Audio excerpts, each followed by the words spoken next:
sevgiden sana meyhaneler, her gün elimde dolu peymaneler. O kadar içim çıksın ağıl başıma, başıma dolansın deli pervaneler. Yazım sevgiden sana meyhaneler, her gün elimde dolu peymaneler. O kadar içim çıksın ağıl başıma, başıma dolansın deli pervaneler.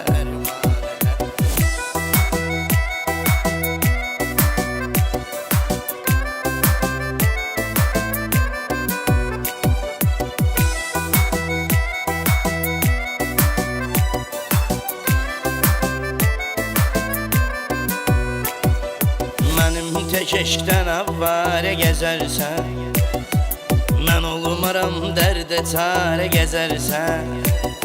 Atdım atdım ara gəzərsən, aramızı vurdu boş boş bəhanələr. Yazım sevgidən sənə meyxanələr, hər gün əlimdə dolu peymanelər. O kadar içim çıksın ağıl başıma, başıma dolansın deli pervaneler.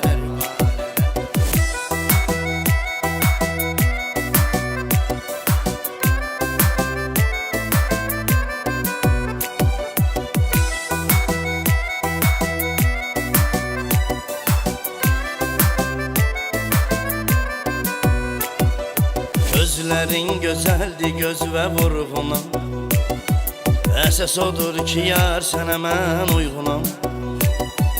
Nə sən Leylisən, nə də mən Mecnunam, İndi yoxdur yəmin ki əfsanələr.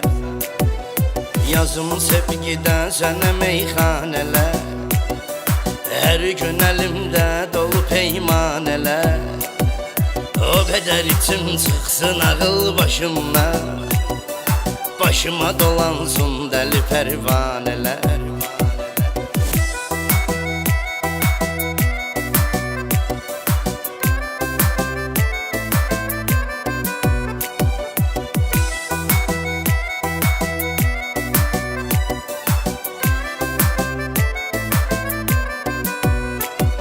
Sen ne bilirsen ki darıxmaq nedir, İçə yollara baxmaq nedir, yağış kimi küçələrə yağmaq nedir.